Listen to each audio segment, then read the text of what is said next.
Good morning, good afternoon, good evening, everyone. It's great to see such a large turnout for this seminar, the latest in the series that the Pages 2K network has been running this year. Today, we're delighted to welcome Johann Jungclaus and Evelien van Dijk, who will be speaking on the topic of transient simulations over the Common Era in PMIP4, CMIP6, and a look into the coolest period of the first millennium. And I'm really looking forward to the talks ahead. The format for this seminar will be Johann will speak first, Evelien will speak second, and then we'll have questions and Q&A at the end. So as the speakers are giving their presentations, please do feel free to enter your questions into the chat window so that we can present them to the speakers during the Q&A session at the end. Of course, also please do remember to keep yourself on mute throughout the seminar so that there are no interruptions. And with that brief housekeeping announcement, I think we can go straight into the presentations. So first of all, I would like to welcome Johann Jungclaus. After completing his PhD at the University of Hamburg, he moved on to postdoctoral positions at Princeton University and Kiel University before joining the Max Planck Institute for Meteorology in 1999, where since 2004, he's led the research group in the Department of the Ocean in the Earth System. His scientific interests focus on the role of the ocean in the Earth system, in particular on climate variability with timescales from decades to centuries. In various projects, his group uses coupled atmosphere simulation models to explore mechanisms of variability in present, past, and future climate. Emphasis is placed on the climate evolution of the Common Era, specifically the last 2,000 years, and the possibilities and limitations of climate predictions for the coming decades. He is the author and co-author of more than 140 scientific publications. So with that, thank you, Johann, for agreeing to speak today, and over to you. I will give first an overview on the simulation that the community has done as part of the PMIP4, so the fourth phase of the paleo model intercomparison project, as a contribution also to the sixth phase of the coupled model intercomparison project. And I will talk a little bit about how these simulations are done, what is new in this round of PMIP, and where we want to go. And then you will see with Evelien's talk, first application of one of these new simulations. So this is a kind of mission statement that we often reiterate.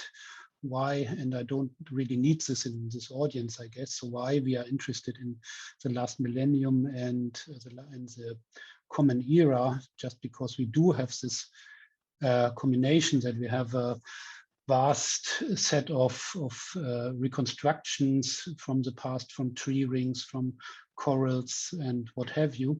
So often at relatively high resolution, so with annual or even sub-annual resolution, so that this can help us to understand processes in the climate system. And with that, give us also an evaluation of our climate models that we use for climate change. And these simulations on the last millennium, have been done since the early 2000s. Since in 2008, PMIP decided to adopt the last millennium in their portfolio, let's say, so that this PMIP3 last millennium were also a contribution to the fifth phase of CMIP, where about 10 groups contributed.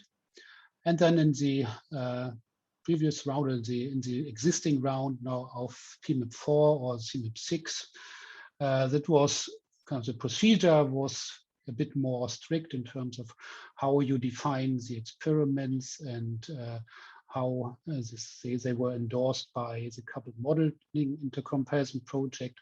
And that meant that we had to come up with a decent proposal. And this was our reference paper as part of a series of protocol papers in 2017 on the last millennium. And the experimental strategy that we have followed here is that the first priority is the so-called past 1000 run, transient simulation from the year 850 to 1849. That has to be followed by a CMIP historical simulation that would use the restart of the 1849 millennium run to do an historical simulation using an agreed on set of external forcing, so for example, volcanoes and so on, which were laid down in the protocol paper. Then this CMIP has this tiered structure, so you have a priority which everybody needs to follow as a minimum, and then people can do things in additions, for example, looking at uncertainties in the forcing, for example, using different, say, solar irradiance data sets, for example, or in addition to an experiment where you have all the external forcing present, just to apply one forcing at a time. To my knowledge, it has not yet been done as part of PMIP4, but on PMIP3, there were a couple of those experiments. And then there were additional experiments. One is that this project is also quite closely related to the VolMIP intercomparison project. This is another project that contributes to CMIP, looking at volcanic forcing in particular and in the 19th century. And then, which will also be a bit a topic here, the so-called PastGlobalChanges experiment. So it's basically the same as the last millennium, just was extended to the entire common era. So in our protocol, most of the forcing data sets were available also for the first millennium, save for the land use, where we had to make particular assumption. This comes already to to a list. So what is actually available? And before I go into the details of the models, I would like to go to the two very columns on the right, the status. So this is PMIP, this is CMIP6. The IPCC report is out, and still you see a lot of entries here running or pending. And this is, of course, maybe a bit embarrassing, but it's just in a way also natural that the modeling groups have always put the paleo stuff mostly relative in the end. And the last millennium is an experiment that is quite costly in terms of computing time, and also requires work for the additional implementation of the forcing data sets and so on. And you have to run at least 1,000 years. And the very right column shows you which data sets are available at the so-called Earth System Grid Federation. So this is the common database of CMIP. And even more embarrassing, you see only 2 yes here. And I was pretty confident that I would be able to announce here that our simulation for the last 2 millennia was now in ESGF, but it's still short before.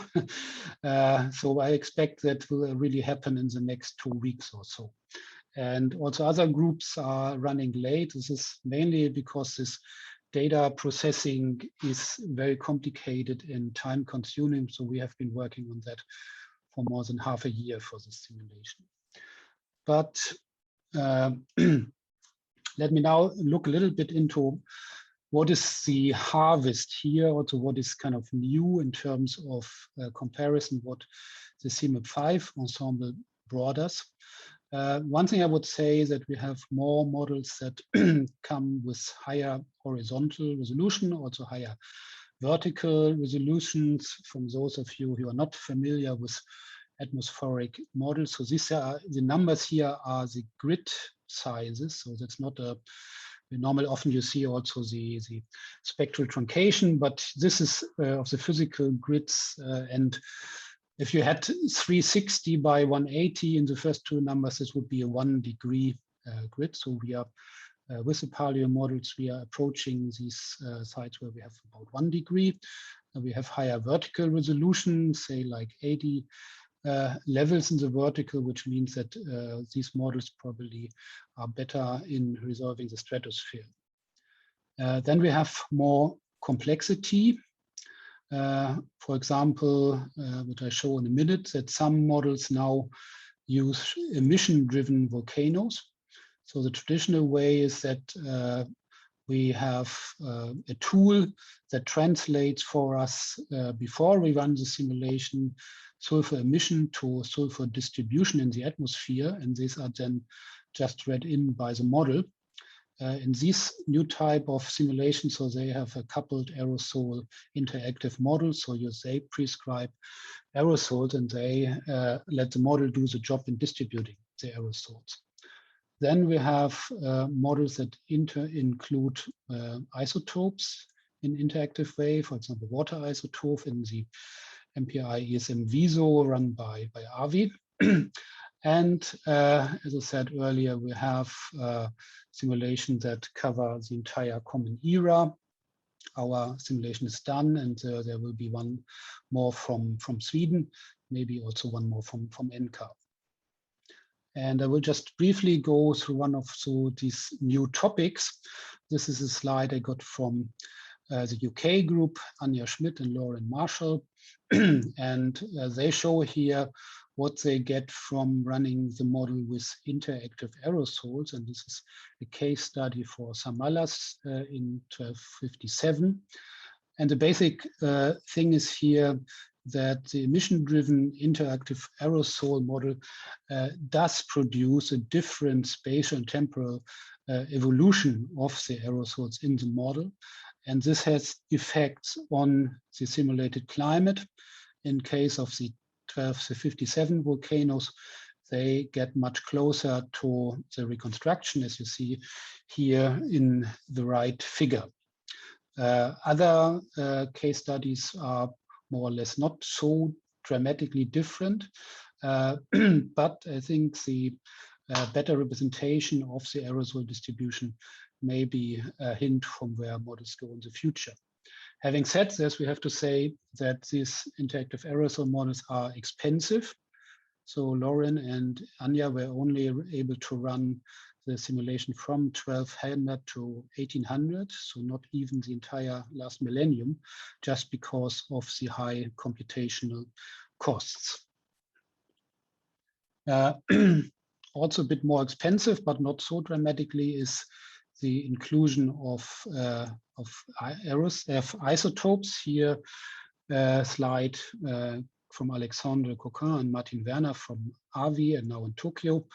And they use basically the same model as we use at MPI, but they included an isotope module. And this is just to show what is the kind of time series of aerosol evolution, from where you can learn in these particular regions how temperature and isotope concentration get together. And so you have a chance to compare your isotope data from the field directly with a model.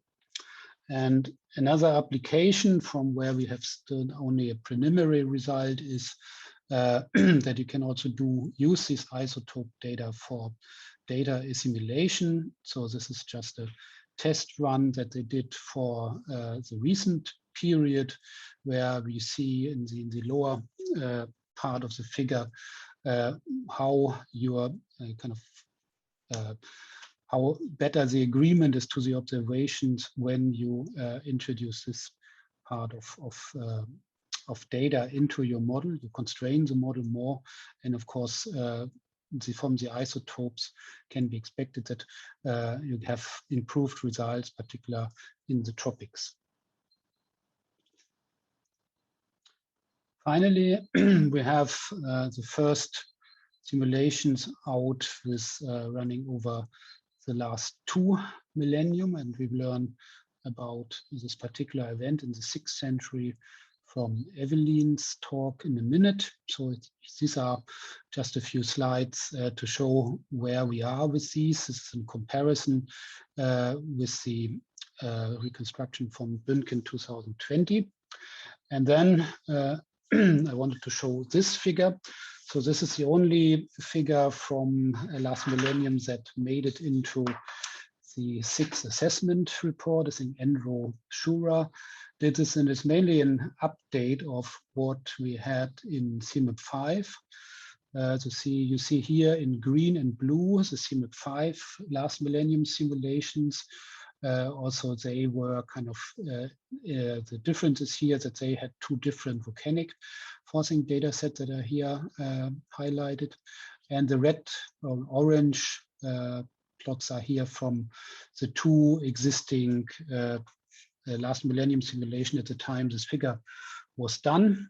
So mainly for the last millennium, there's not much difference. So maybe this one simulation is here a bit colder in the first part of the turn of the millennium. Okay, that's my version. I hope I did everything correct. The grayish part is again the pages 2K reconstruction. The blue shaded ones are the range of the CMIP5 simulations, and the colored lines are the simulations that we have now available. So in addition to the figure by Andrew, this is now including also the IPSL and the ECERS simulations. So it seems that particularly the latter ones show a bit more variation on long time scales, although they are not in a way that they would be more aligned to the reconstruction in a way. So this is in one topic of research to see where this long-term variation in these models come from. And the other, it's more or less confirmed, but that in the early part of the simulations, the new simulation seems to run a little bit colder. And this is even more so when we looked into the simulation of the last 2,000 years that we did, and if try to do that in a similar way, they look relatively flat over most of the simulations, and that looks a bit different from the PastGlobalChanges reconstruction. One thought that I had why that could be is so maybe this is because we are missing kind of the proper information of the previous variability, and therefore also included another simulation here that includes another 6,000 years before. So that's a Holocene simulation. It was made with a somewhat older model version. So the volcanic response seems to be a little bit different, but more or less the course of the last 2,000 years looks very similar. So that's something to look at, in also when we look into comparison between reconstructions and the model simulations. Having said that, I will end with another reconstruction. Black, this was a newest simulation from Bünken in comparison. So this is the previous plots were for global mean annual temperature. This is for Northern Hemisphere summer temperature. So this comparison looks, in my view, a bit more favorably for the models.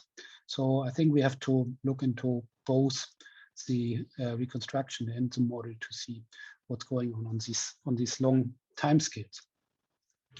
And with that, I come already to the end of my presentation, and you will see more about cold phases in the first millennium. And so what I wanted to show you here is how The progress was from PMIP3 to PMIP4, where we have included new models at higher resolution with hopefully better representation of dynamics, with added complexity in some models, interactive volcanoes, interactive isotopes, and with a look into first results from the first millennium. Thank you.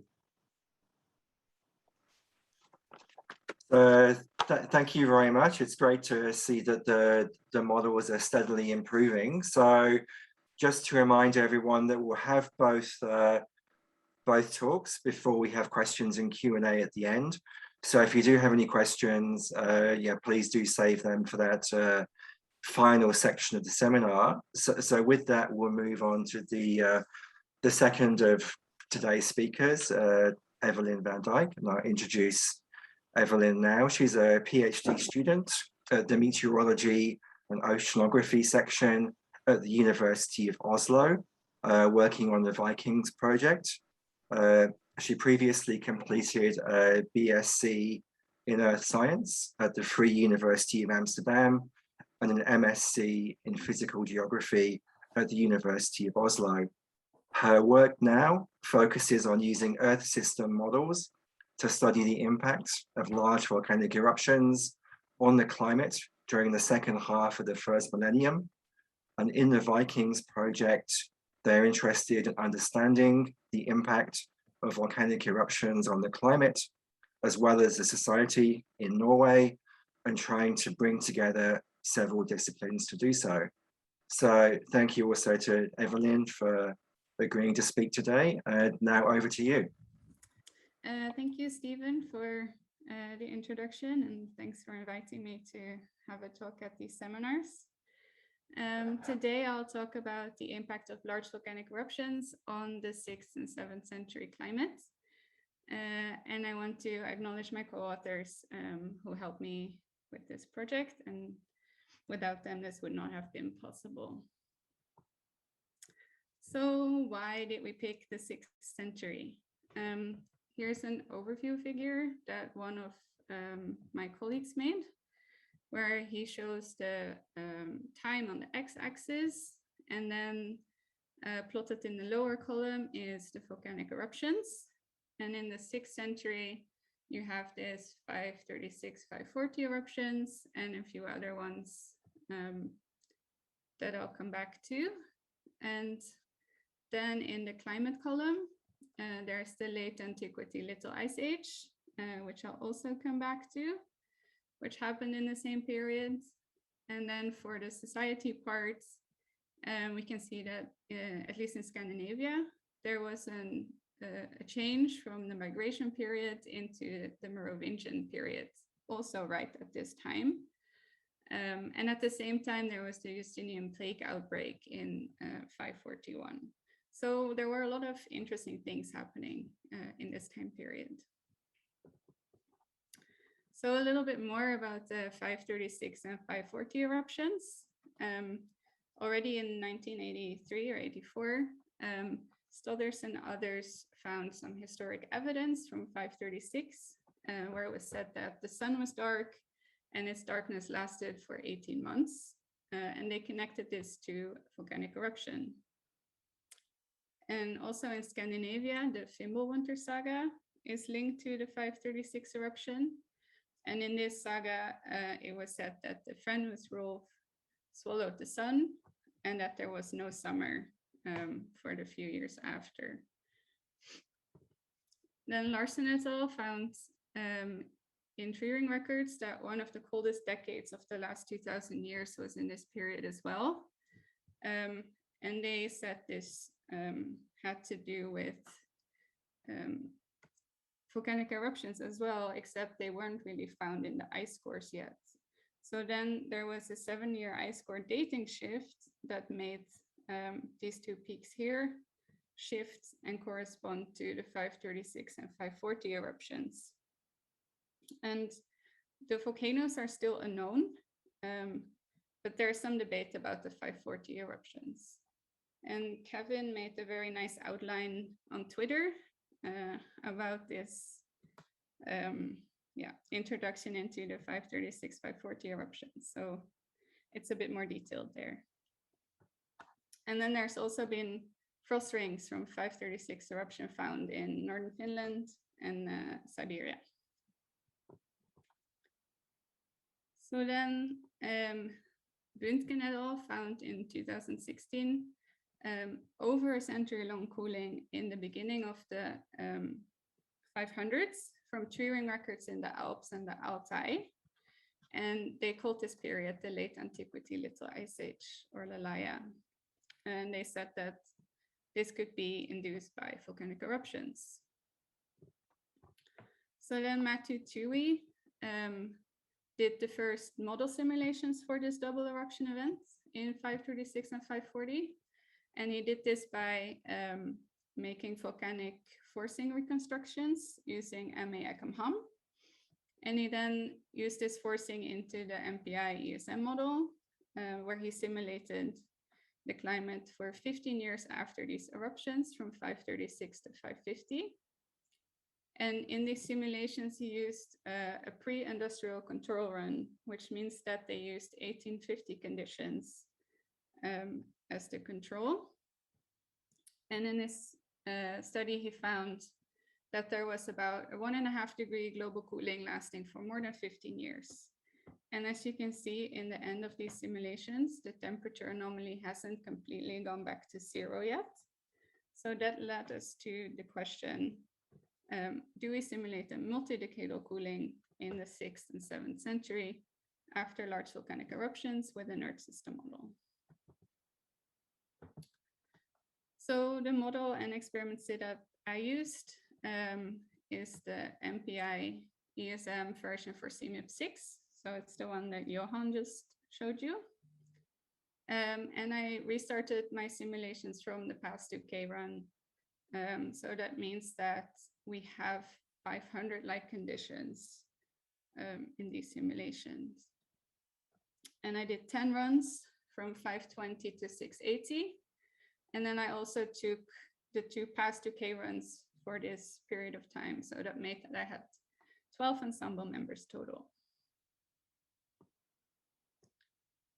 Then the volcanic forcing that was used in these simulations came from the Evolve 2K dataset from Toohey and Siegel, which is used in the PMIP4 CMIP6 simulations. And they used the easy volcanic aerosol forcing generator to get the aerosol optical depth, which I plotted here over time and for each latitude. And you can see that for this study period, we have 4 large volcanic eruptions, 2 extratropical ones and 2 tropical ones. And then I also plotted the accumulated AOD in 15-year bins. And what I want you to take away from this is that the 535 to 550 period has the strongest volcanic forcing in this entire study period. So let's have a look at the surface climate. So here I plotted the surface climate response. In the top plot, you see the temperature over time for the entire past 2K runs, and then my model simulations. And in these runs, the 540 eruption gives the minimum temperature in the last 2000 years. And then if we zoom in, to my study period, I plotted the AOD, the aerosol optical depth, and the solar forcing, and the temperature anomaly. And the red lines indicate the large eruptions. And we can see that the AOD is only peaking for 3 to 4 years, whereas the temperature anomalies stay down way longer, about 20 years after the 536 and 540 eruptions. So this temperature anomaly is not directly due to just the volcanic forcing. So to have a look into what can sustain a longer lasting cooling, we looked also at the sea ice area anomaly and the global ocean heat content anomaly for the upper 700 meters. And we can see that the sea ice area anomaly stays extended for the same time as the temperature anomaly, and that the ocean heat content also decreases strongly after eruptions, and it even doesn't recover fully before the next eruption hits. So the ocean heat content doesn't recover throughout the entire simulation period. So then we looked at the spatial extent of the sea ice, and here I plotted the temperature anomaly for December to February and June to August with the climatology and contours. And I plotted the sea ice extent for March and September, which is the maximum and minimum extent. And the black dotted line is the control run for the sea ice. So in the temperature plots, you can see that the strongest cooling takes place over where we have the sea ice edge in winter, and in summer it's more the mid-latitudes. And then the sea ice is extended further south, especially in the Labrador Sea, south of Greenland, and east of Greenland in spring, and in the Barents-Sankhara Sea in September. And these areas south of Greenland are important for deep water formation. So it can have an effect on the ocean circulation. So that's what we look at next, the Atlantic Ocean circulation. And here I plotted the barotropic stream function on the left. So that is the horizontal circulation with a circulation here that way, and then the subpolar gyre that circulates the other way south of Greenland. And then on the right, I plotted the Atlantic meridional overturning circulation, which is depth and latitude. And then in the climatology, we have a flow northwards on the top, and then it sinks down and goes southwards further down. So 3 to 5 years after the eruptions, you can see that we have a decrease in this branch here, as well as on the eastern side of the subpolar gyre. And this means that we have a reduced northward heat transport. So there's not as much heat being transported into the Arctic.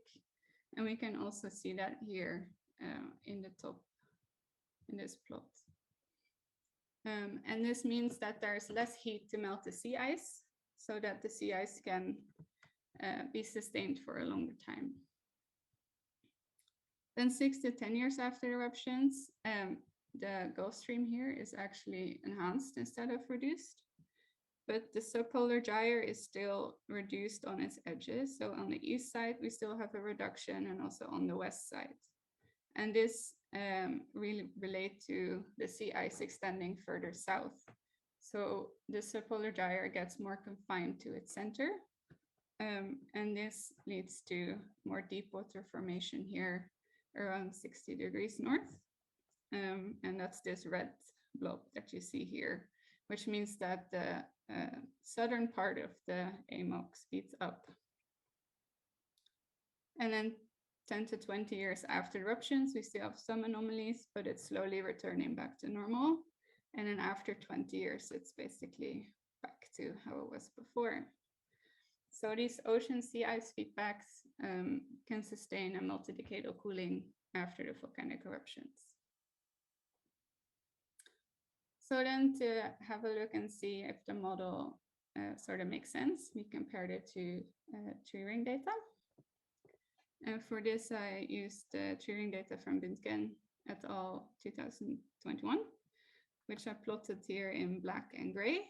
And the tree ring data comes from these locations here in the Northern Hemisphere. And then to make the model data as close to the tree rings as possible, I took only 40 to 75 degrees north, only land, and only summer, so June to August.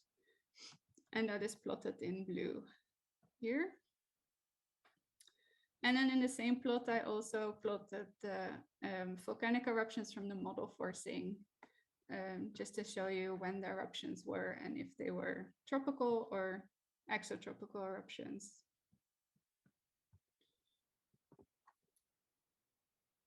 So at first glance, the tree-ring ensemble fits very well to the model ensemble, or the other way around. The tree-ring ensemble has a little bit more spread than the model ensemble, and there are some small discrepancies. So the timing of the eruptions is very good, except for this one here, the 626 eruption, which is shifted by 1 year. And this can be explained by the fact that in the model forcing, all the unknown volcanic eruptions are put to January. But we actually know that this eruption happened in the fall of this year. So the tree rings responded the year after, whereas in the model, the temperatures responded already the same year. So that explains this discrepancy there. Then another thing is that the peak cooling doesn't agree so well between the model and the tree rings. And there's a little lag here after the 536 and 540 eruptions. And this could be explained by the tree ring data type that they used. So the tree ring data is consistent of tree ring widths, which is known to have a smoothing response after the volcanic eruption. So the peak cooling is not as extreme, and there's also often a little lag. But then another thing that caught our eye was that these smaller Northern Hemisphere extratropical eruptions do not really show up in the model ensemble, but they do show up in the tree ring records. So this could also explain this lag, because we have one of them here in 547, I think. That could also explain this lag here. So the volcanic forcing for Northern Hemisphere eruptions could be slightly underestimated. And in fact, this easy volcanic aerosol forcing generator was made for tropical eruptions. I think they used Pinatubo to make this forcing generator. So this could also be why some of the discrepancies occur. So with that, I want to sum up to come back to my question. Do we simulate the multi-decadal cooling?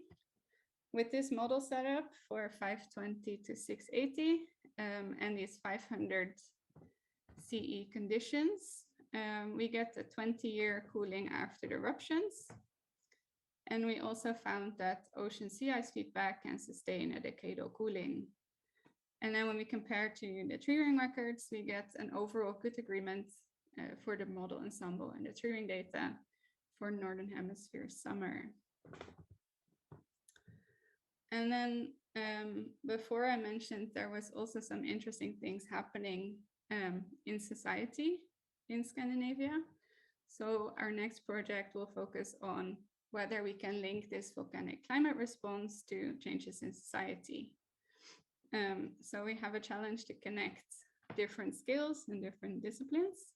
But the idea is to use the Earth system model, the simulations that I just showed you, and see what the peak cooling was, and use this peak cooling in growing degree day models to see if, for example, agriculture could be sustained with these temperatures and in these regions, and then validate this by using pollen data from the same areas, and then link this to archaeology to see if there was, for example, population decline or not. So that is upcoming.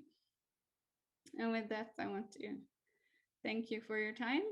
And if there's any questions, we'll take them now. Cool. Thank you, Evelien, for that fascinating presentation. So we certainly do have time now for questions and Q&A. So if you have a question, please do feel free either to type it into the chat window or unmute yourself and ask it directly. But I would ask, if you do ask a question directly, please do introduce yourself before asking your question. So I'll throw it open now to the audience. Do we have any questions for either Johann or Evelien?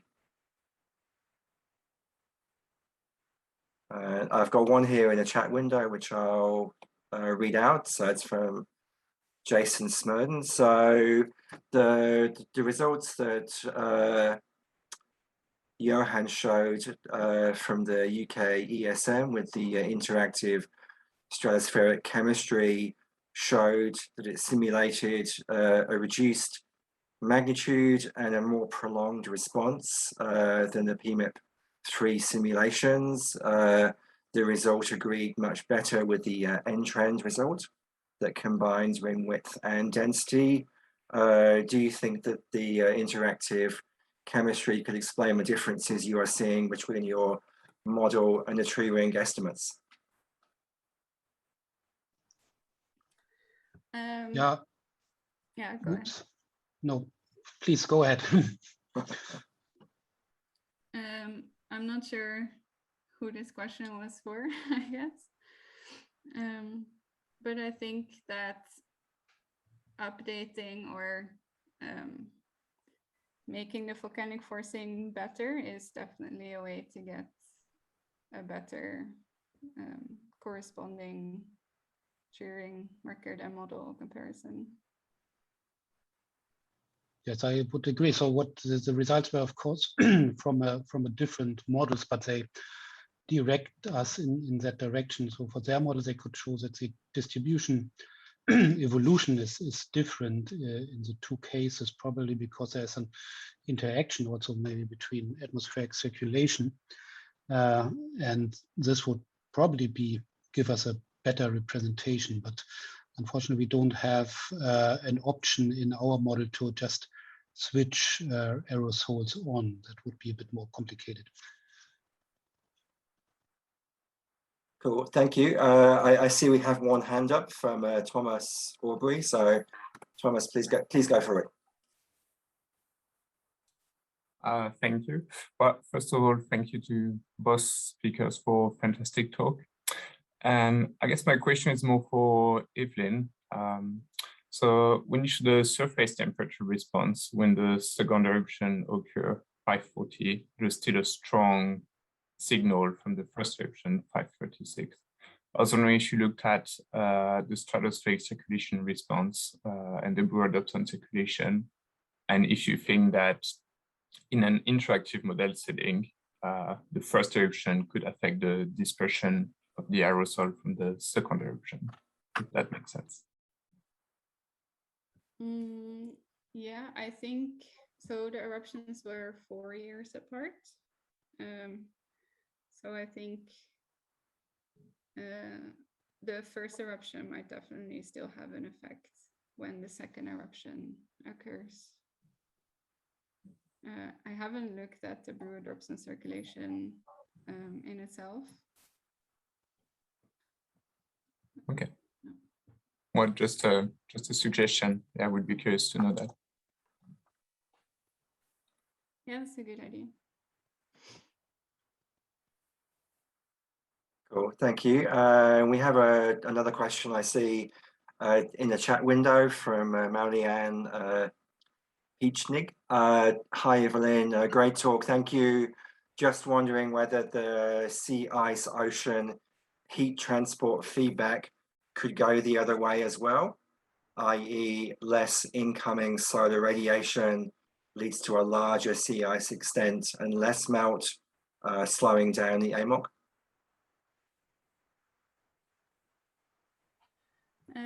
Good question. Yeah, I guess we've seen that the sea ice extent can affect the ocean circulation. This might also be a good question for Johann. I think he knows a little bit more about the ocean circulation parts. But I think other studies also have shown that there could be a slowdown of the AMOC instead of a speed up. Yeah, I think most models show in general as a response to volcanic eruption somewhat stronger AMOC, probably just from the cooling. But it can of course happen then once you have so much sea ice in the Labrador Sea where the deep water is formed in our models that you would eventually slow down the AMOC. And the other important thing that Evelien also touched upon was that it is people often talk about the AMOC, but this horizontal circulation, the gyre circulation, is particularly important as well. So the quantity that you really have to look at actually is the heat transport, and we see here that there's a reduction of the heat transport from the North Atlantic to the Nordic seas that goes in the direction to prolong this the sea ice extension. Thank you. I see we have Dominic. You have a question. Please ask away. Yeah, I hope. Can you hear me? Yeah. I hope. Can you hear me? Yes. Okay, good. Yes, yeah. Sorry, I wasn't sure. I have actually two questions. One is regarding, one is the general question. Based on your results and the results presented so far, would you be confident to continue to call it a late antiquity little ice age?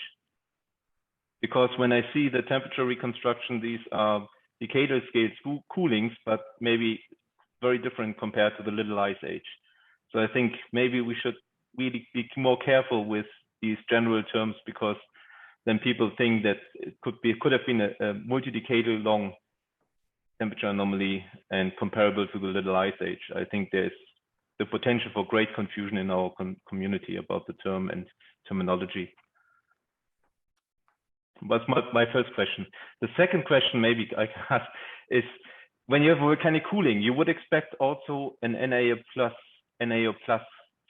climate situation in the North Atlantic region. Is it correct? That's what I've heard from others, read from other papers, NAO plus, which could also mean extent of sea ice in the Labrador Sea, because you have regional cooling. So how confident are you about the general pattern? Because you would expect this maybe also from an NAO plus, which would mean actually warmer winter temperatures over Europe, for instance. So it's maybe a very complex signal. Are you able to resolve it? How confident are you about this pattern? Yeah, it's definitely very complex. And I only had time to go into depth so far. We did look at the NAO patterns as well. And in these model simulations, they don't show up that clearly. So I think in these model simulations themselves, this sea ice extent is mainly due to the cooling or the ocean heat transport anomalies, and not necessarily only because of the atmospheric circulation changes. But it's correct that especially observations have shown a positive NAO after volcanic eruptions. But they don't show up as clearly in these model simulations. But I think they did show up, but relatively short-lived, wasn't it like that? Yeah. Just for the, what was it, the second winter? Or the... And my first question, which was a very provocative question, but you know, maybe we should discuss this, I think, maybe as well. Yeah, I think it's definitely good to discuss this. I think maybe you can still call it the Lalaya based on the mechanisms that are happening after the volcanic eruptions, and that you do get a longer induced cooling that is not only explained by the aerosols. But it might be confusing if you think that little ice age is like centuries long, and this one is only multi-decadal. Yeah.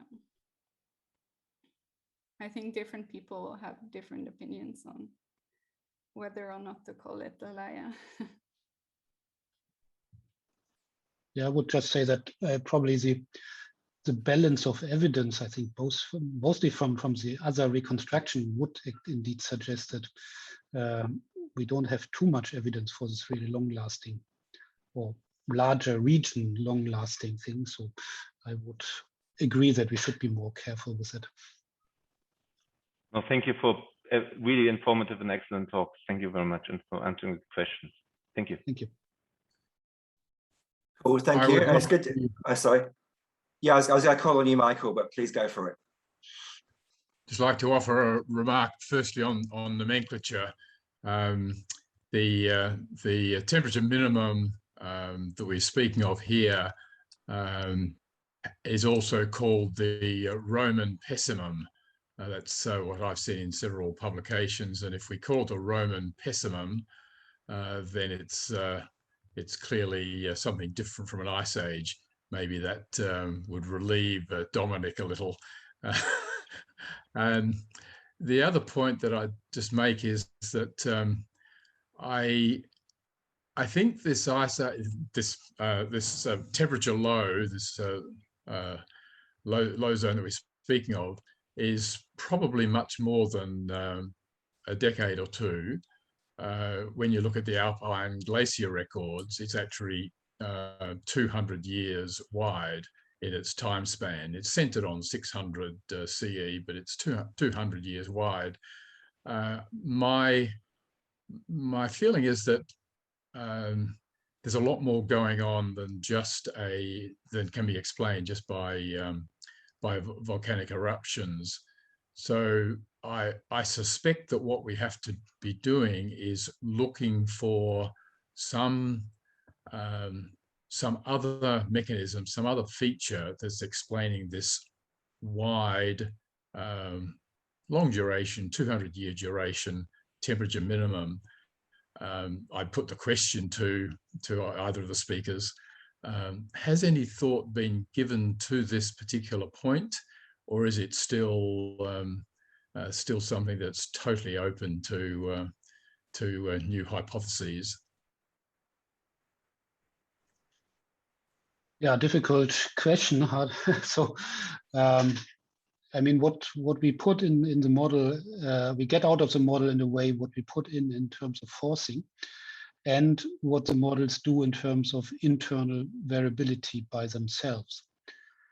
And in terms of the forcing, what we don't know exactly how good our reconstructions are from solar, but I haven't heard any hints that this would be a possibility. And it's, for me, I wouldn't know any other external forcing that would explain it. Maybe we are lacking some kind of low frequency variability in the models, or we are maybe just not in the phase. Then that was one figure that I showed where we actually did include a simulation that has already run for the entire Holocene, and maybe hoping that this would, this preconditioning would maybe help us to give a better state. But to be honest, I couldn't think of that. And the other question could, of course, be how regional this anomaly was.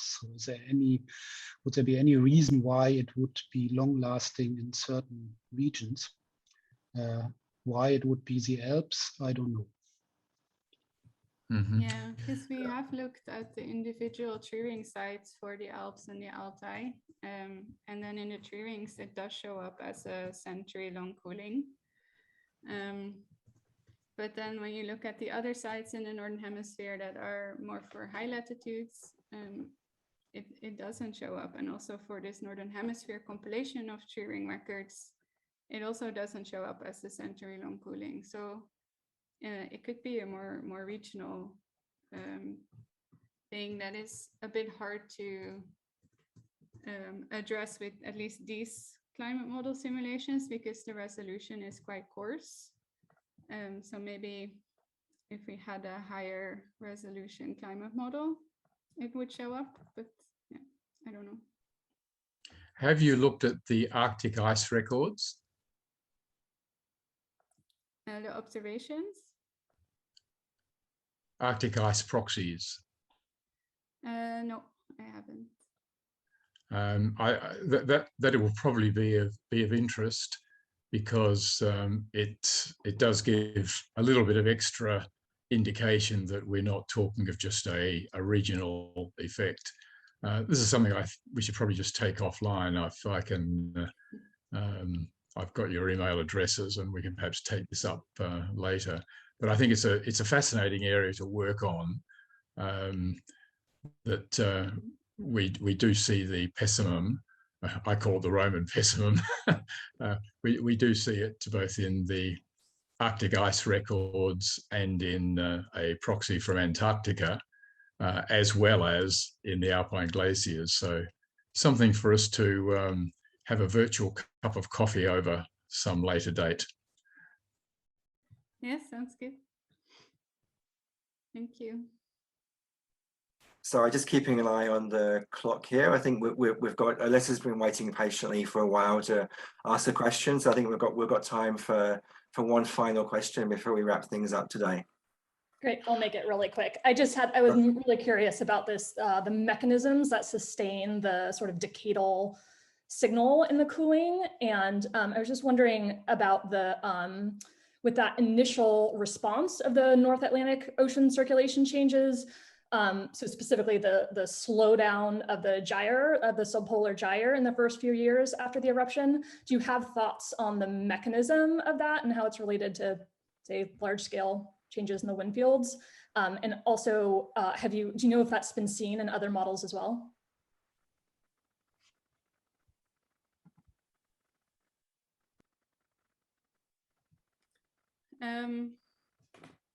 So you're asking about the relation between the subpolar gyre and the wind?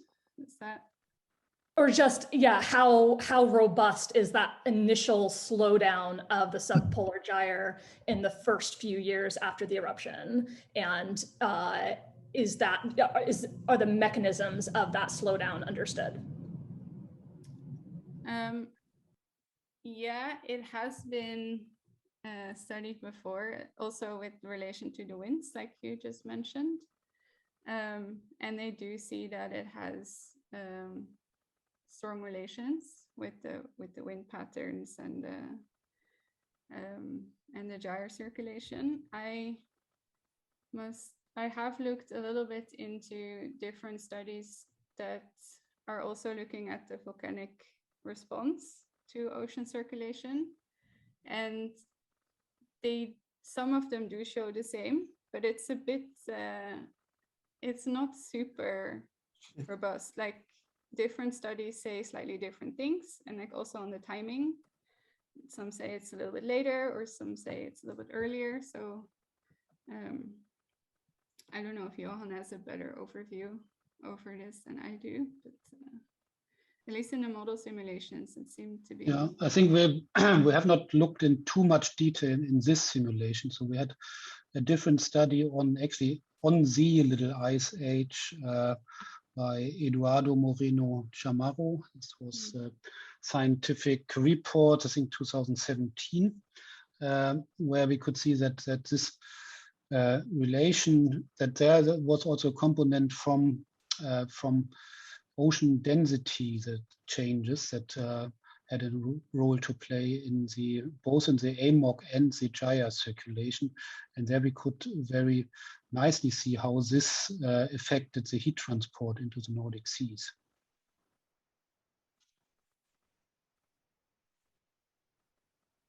Cool. So thank you for that. So unfortunately that brings our hour together to a close. So I'm sure everyone will join me in thanking both of today's speakers for their talks. Yeah, thank you. It was a pleasure. Thank you, and thank you. Thanks, everyone. And thank you everyone for joining us today. Please do remember that the Pages 2K seminar series will continue through till the end of the year. I've just reposted the link to the schedule in the chat window.